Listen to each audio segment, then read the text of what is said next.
Welcome everyone to today's Wellness Wednesday.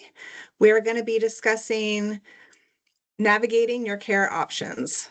So we do have a lot of information to cover today, so I will go through it pretty quickly, but there is a lot of hopefully beneficial information that you're going to walk away with today. So this information is being provided to increase your awareness. It's not intended to be medical advice. If you believe that you may have any medical conditions or have specific questions regarding your health, it is important to see your physician.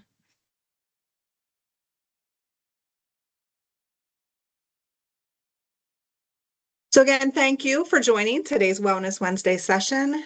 Some topics that we're going to touch on today are the importance of understanding your options, evaluating and selecting the best care options to meet your needs, and tips to better manage your care.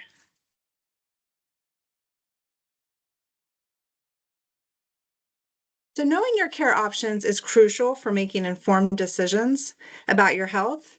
It helps to identify the appropriate level of care needed based on the severity of the condition. So knowing your options can save you time and stress.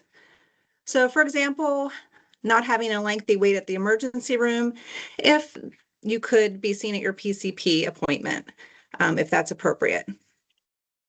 Also reducing healthcare costs. So by not paying a higher copay at the emergency room, if another option is appropriate. And also improved health outcomes. So having an appointment with your PCP, they know your health history, they know you better instead of receiving treatment at urgent care or the emergency room where they're not familiar with your whole health picture.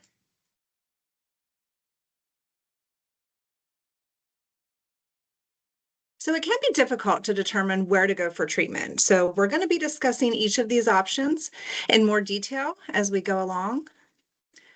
So there's primary care, that's routine preventative care, non-urgent care. They do have limited hours and appointment openings. Telehealth or virtual care might be an option for increased convenience from the comfort of your home. There's that telehealth option. Urgent care, this is for non-life-threatening illnesses that need attention and can't wait for a PCP visit. Urgent cares do have extended hours beyond typical PCP offices, such as evenings and weekends. Oftentimes, urgent care does also offer telehealth or the virtual care option, depending on the illness or injury. And then there's also the emergency room. This is for those life-threatening emergencies where immediate care is needed, and they're available 24/7.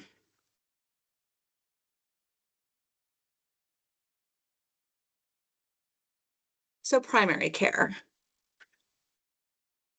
Primary care helps you manage your health throughout your lifetime. It's more personalized care.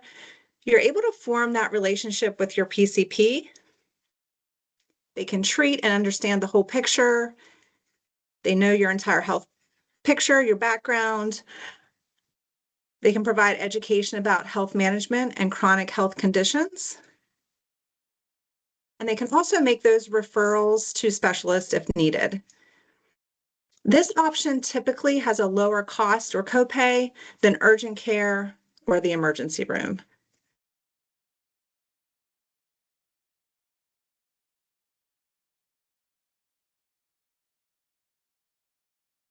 Like we touched on, primary care is for those routine visits, preventative care, management of chronic conditions.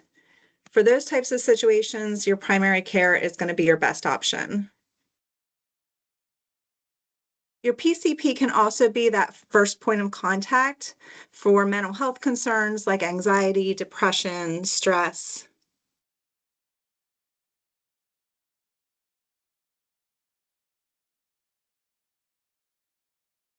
There's often the virtual primary care option available or the telehealth. This connects patients with healthcare providers online or over the phone.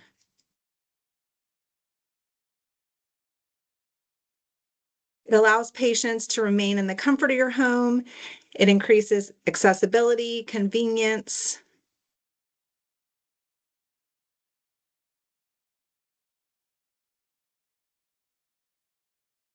Urgent care.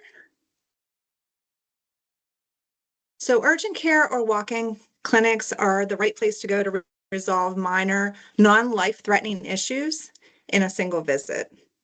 So urgent care clinics can treat a wide variety of ailments. Some clinics allow you to check in online, which can save time, but they also do accept walk-in visits as well. So when to go to a walk-in care clinic to resolve those minor issues, and again, in a single visit. If you're not able to schedule with your PCP soon enough, or if treatment is needed outside of your PCP hours. And again, it's for those urgent but non-life-threatening conditions.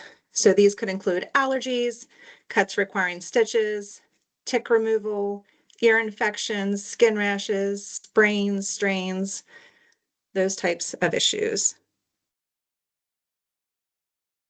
And urgent care should not be used as a primary care. You don't have that relationship between your provider and the patient. There's not that relationship there, and they do have a limited scope of entire health. So urgent care shouldn't be used as a primary care on a routine basis. Urgent care at Geisinger, there's convenient care. This is for colds, flu, minor ailments. Convenient care plus, care for minor ailments, plus a higher level of care like IVs and nebulizer therapy. And there is 27 clinics throughout the Geisinger service area. Orthopedic urgent care, Geisinger locations would be Geisinger Healthplex Woodbine in Danville, Geisinger Orthopedics and Sports Medicine in Scranton, Geisinger Electric Avenue Medical Center in Lewistown, and Geisinger Healthplex State College in Port Matilda. This is for non-life-threatening injuries that occurred within the last 72 hours. So you'll be seen quickly by a physician assistant specializing in orthopedic care. Expanded services do include injury evaluation and treatment, on-site x-rays, splints and cast, and scheduled follow-up care if needed.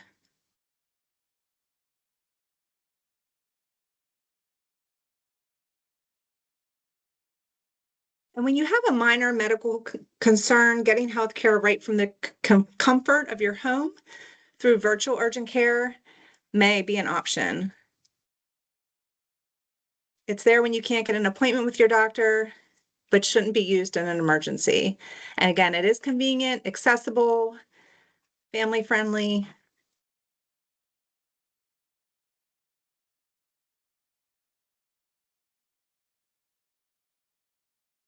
For additional convenience, for most urgent care locations, you can check in online to reserve a time slot. You can also view the average wait times for different locations, which is very helpful and convenient to save you some time.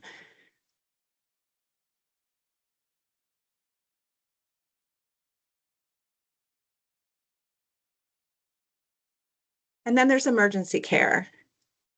So before you head to the emergency room, make sure it's where you need to be, and also consider if 911 should be contacted. So this is not an all-inclusive list. You know, if the illness injury requires treatment right away, head to your local emergency department.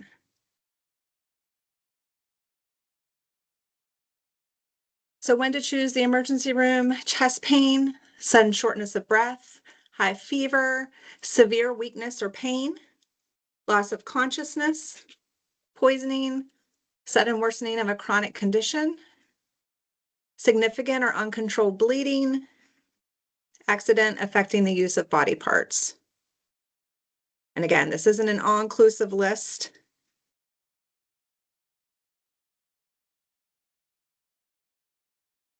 Some things that you can expect if you do go to the emergency room: wait times can be very lengthy. Patients with more serious issues are seen first. So if someone would come in, such as a heart attack victim, they will be seen first. So the most severe patients are treated first. So there might be lengthy wait times. Typically, treatment in the emergency department can cost 2 to 3 times more than the same care by your primary care provider. And your health insurance may require a higher copay for ER care. So that's another thing to keep in mind. And the emergency rooms could be crowded, increasing your exposure to various contagious illnesses.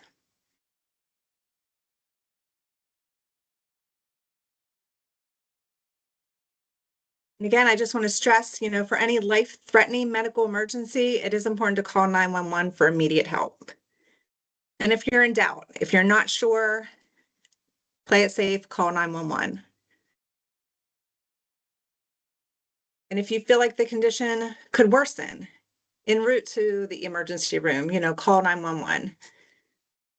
Or if moving the victim could cause injury to the head, spine, neck, 911 is definitely should be your first call.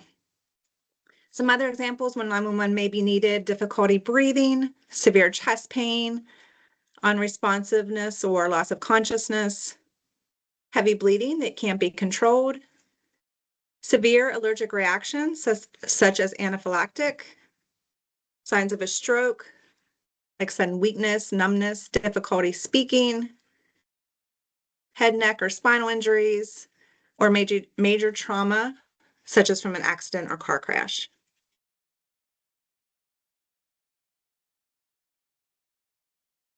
So we're going to go through some scenarios. So kind of have an idea of where you think the treatment should be received for each of these situations. And I'll go over the answer. I'll give you a second or two to think about it, and then we'll go over the answer for each question. So you have a persistent itchy rash on your arm. There's no other symptoms. Where should you seek care? Is that going to be your primary care, urgent care, or emergency room? So give that a thought, see where you might head to if that was your situation. And that would be your primary care. So primary care is the appropriate care for an itchy rash if there's no other urgent symptoms. Telehealth or virtual primary care might be an option for treatment of minor skin issues. Your friend suddenly has slurred speech and weakness on her one side. Where should your friend seek care? Primary care, urgent care, emergency room.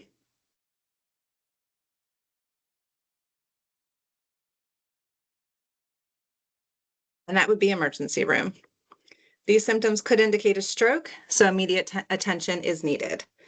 And I see we're running short on time, so I am going to go through these pretty quickly. We do have some additional information to cover, so I'm just going to go through things pretty quick here and then wrap up. So you have a sore throat and cold-like symptoms. Where should you seek care? And for that one, it's going to be primary care. While hiking, you slip and cut your knee open on a rock. Where should you seek care? And urgent care is appropriate for cuts that require stitches or proper cleaning and irrigation of the cut.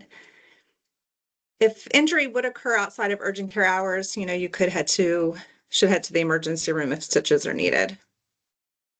Your son twisted his ankle during soccer. It's starting to swell.